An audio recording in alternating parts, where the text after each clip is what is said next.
벼랑간 맞는 찬바람에 감기들 걸리시지 않도록 조심하셔야 되겠습니다. 채널 24K 하석용의 단도직입.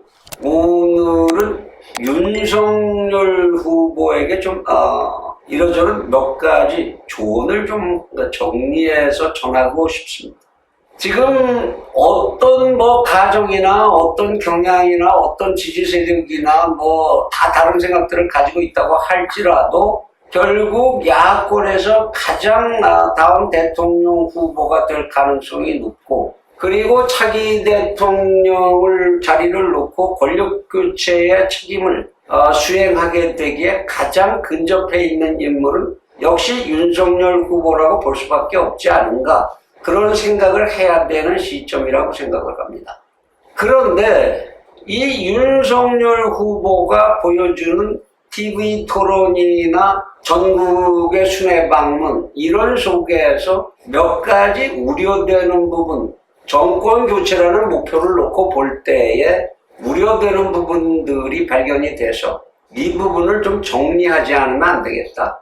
요약하자면 어떤 전투나 어떤 겨루기에서도 힘을 발휘하려면 그 힘은 정리된 상태 속에서 폭발하고 나올 수 있다는 겁니다. 말하자면 오랫동안 무술을 단련한 사람의 무공, 그건 오랜 단련을 통해서 내적으로 정리되어 있는 힘의 순환, 질서 있게 또 순발력 있게 돌아갈 수 있는 몸의 동작에 대한 훈련의 기반, 이런 게 있어야지 그런 폭발력이 나올 수 있다는 거예요. 전쟁에서는 두말할 것도 없습니다. 조직에 있어서, 기강에 있어서 정리된 힘을 갖지 못한 군대가 전쟁에서 승리한다, 이런 일은 있을 수가 없죠. 그런데 윤석열이라고 하는 이 후보, 그리고 그 캠프, 무언가 거기에 좀 부족한, 힘의 정리가 부족한 면이 너무 많이 노출되는 거 아니냐, 그런 생각이 듭니다. 이 내용을 5가지 정도만 정리를 해서 좀 전달하고 싶습니다. 하나는 두 전직 대통령의 문제. 이 문제에 대해서 왜 정면 돌파를 이렇게 못하느냐. 물론 이제 최근 토론회에서 두 양반 사면해야 된다라는 분명한 입장을 보여준 건 잘했다고 생각합니다. 그리고 거기에 대해서 공격이 들어오니까 내가 검찰로서 한 직무와 이건 별개의 문제다, 정치적 판단을 해야 되는 이 문제는 별개의 문제다, 이렇게 대응하고, 글쎄요 좀 부족하지만 안 한 것보단 나았다고 생각합니다. 그런데 유권자들을 겨냥해서 유권자들의 가슴을 겨냥하고 이 문제를 정면 돌파하려고 했다면 그런 언어로밖에 정리가 안 되느냐는 겁니다. 나는 그 당시에 검찰의 자리에 이러이러한 위치에서 그 일을 다루지 않을 수 없는 사람이었고, 이 정권은 나를 그 필요에 쓰기 위해서 그 자리에 갖다 놓았는데 내가 거기서 할 수 있는 일이 다른 무엇이 있었겠는가, 검사로서.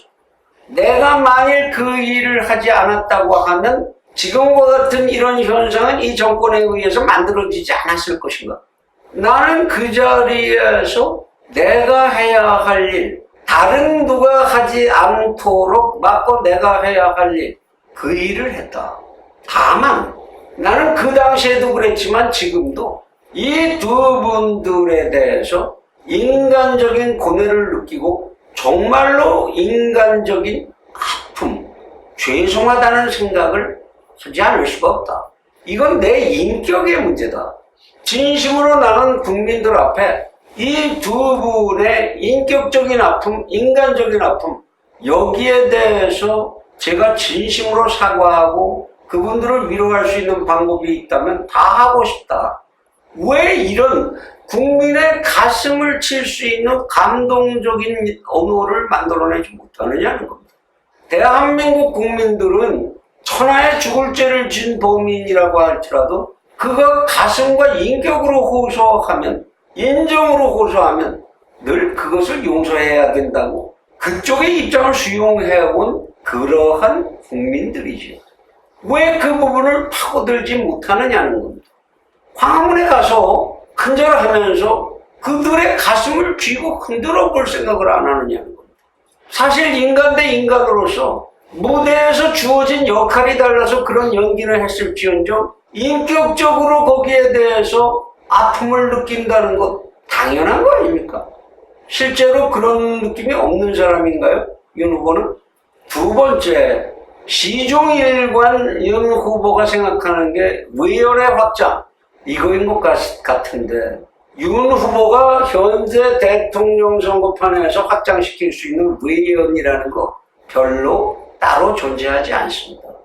확장시킬 수 있는 세력이 거의 눈에 보이게 드러나 있죠. 그들을 향해서 정면으로 접근하고 그들을 정면으로 가슴을 흔들 생각을 왜 안 하죠?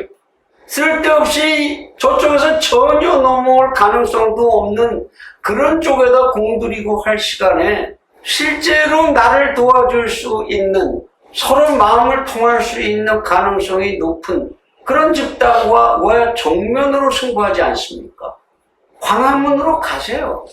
가서 그들에게 도와달라고 호소하세요. 따지고 보면 오늘의 이 난장판을 만들고 지난 정권에 대한 적폐의 난리를 치게 만든 그 장본인들은 촛불 세력이었지, 윤석열이는 거기에 의해서 그 무대 역할이 주어진 하나의 검사에 지나지 않았던 것 아닙니까? 제가 반드시 정권 교체를 해낼 사람이고 저밖에 없지 않습니까? 저를 부려주십시오. 저는 사람에게 충성하지 않지만 이 나라와 이 국민에게 충성합니다. 그 좋은 언어를 가지고 그들의 가슴을 때려보세요. 쓸데없는 데다가 되지도 않는 외연 확장한다고 힘 다 낭비하지 말고, 그리고 당내 협력 세력을 정말로 효율성 있게 재구성하길 바랍니다. 지금 가지고 있는 캠프, 우리 채널 이스타K에서는 캠프의 덫이라는 프로그램을 이미 방영을 한 바 있습니다만은 구슬이 서말이라도 꿰어야 보배다라는 이야기를 던진 적이 있습니다만은 진짜 윤 후보의 발밑에 있는 가장 가까이 있는 구슬들을 꿰을 생각을 하십시오. 최재형 후보, 지금 지지율이 낮은 이유가 뭐라고 생각하십니까? 그의 인격이 모자라고 능력이 모자라고 전부 그래서 그런 걸까요? 윤 후보와 최 후보 둘은 지지 세력이 겹치는 사람들입니다. 그리고 둘 중에 누구를 선택해야 할까를 고민하는 사람들, 그들은 거의 다수가 그래도 더 당선 가능성 높은 쪽으로 힘을 몰아주어야 되지 않는가라는 생각을 하기가 쉽겠죠. 그것 때문에 최재형 후보의 표가 나오질 않는 겁니다. 윤 후보로 전부 가다가 보니까. 최재형 후보가 윤 후보보다 그만큼 몇 분의 1도 안 되게 못생겨서 못나서 그런 건 그건 아니지요. 그렇다면 둘이 결합한다면 그러한 방황이 사라질 것이고, 그 방황이 사라지고 나면 그 폭발력이 얼마나 커지겠습니까? 뿐만 아닙니다. 윤 후보가 모자라는 부분을 결정적으로 채워줄 수 있는 사람들, 황교안 후보 같은 사람, 다행히도 그는 4.15 부정선거에 대한 아주 결사적인 확신을 가지고 있고 그 사물을 처리할 능력을 가지고 있는 사람입니다. 황교안 후보를 껴안아야 합니다. 대선 후보 경쟁 1차 컷, 2차 컷 이것 대해서 결정적으로 그들이 데미지를 입기 전에 그들에게 손을 내밀고 크게 한박 웃음을 웃는 모습을 보여줘야 합니다. 지금 대한민국 국회 역사상 정말 보기 힘든 결정을 내렸던 윤희숙 의원, 그가 던진 국회의원 배지가 지금 빛을 다 발해가고 있는 그런 상황입니다. 그의 기계를 살려내는 역할을 윤 후보가 지금 해준다면 국민들이 환호하지 않겠습니까?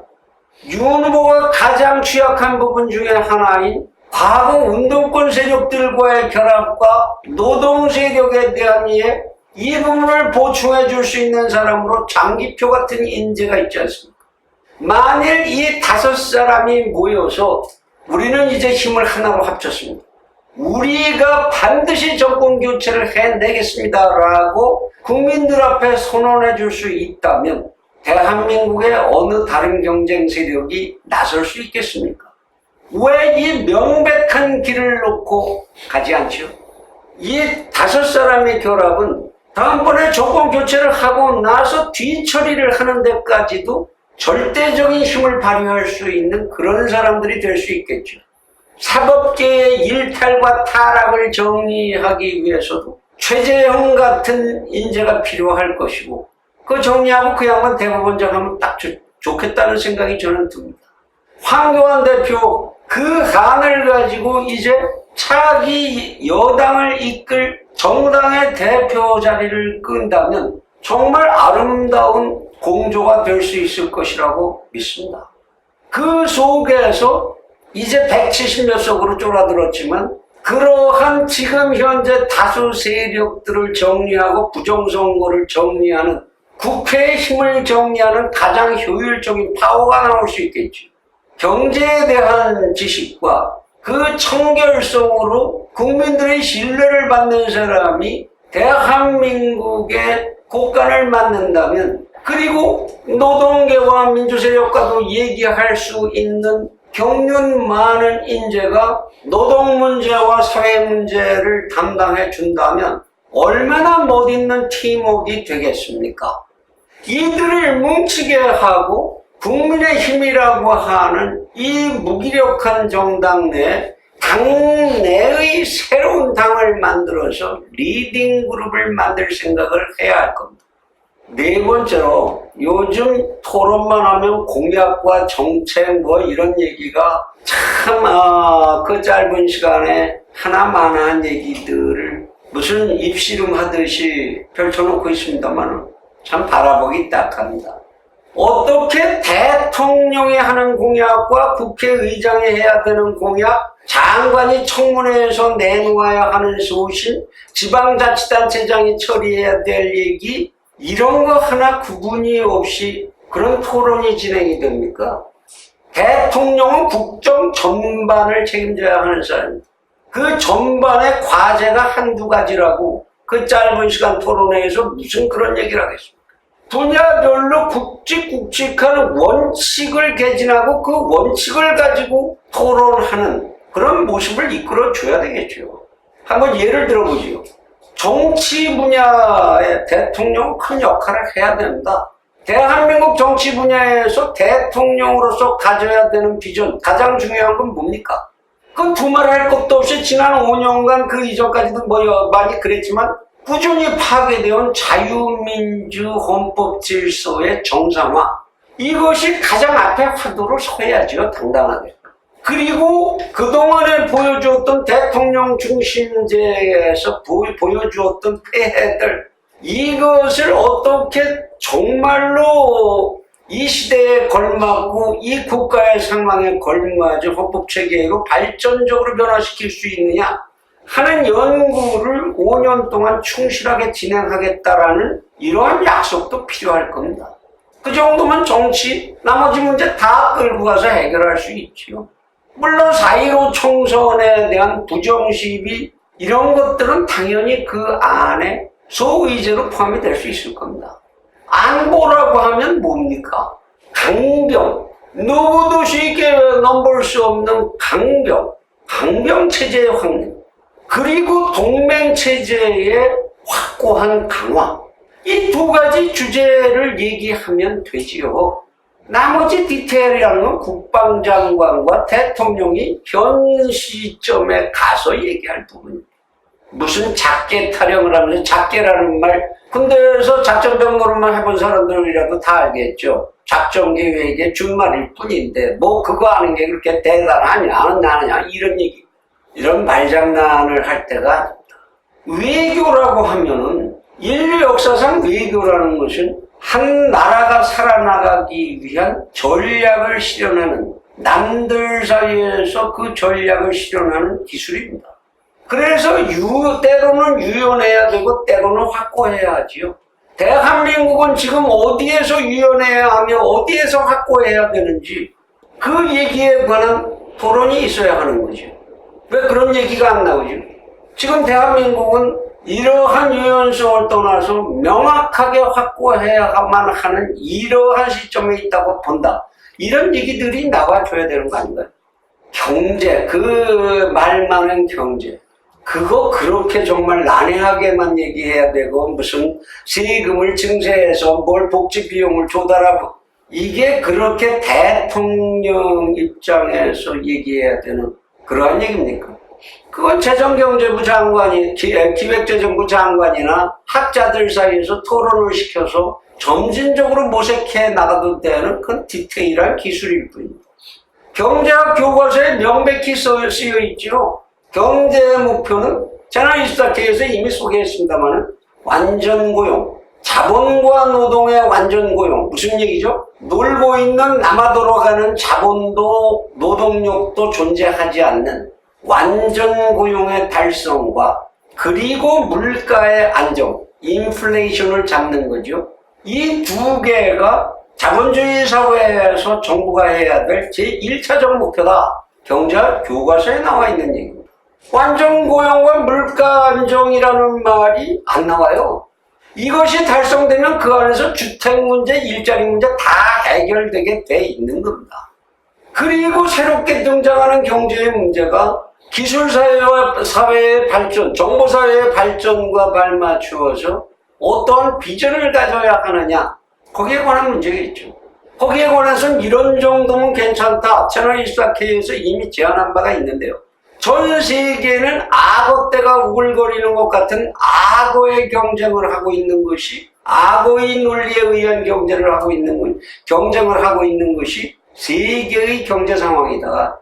대한민국도 악어의 경쟁을 완전히 버릴 수는 없지만 우리는 그 속에서 악어 새의 논리를 개발해내지 않으면 안 된다.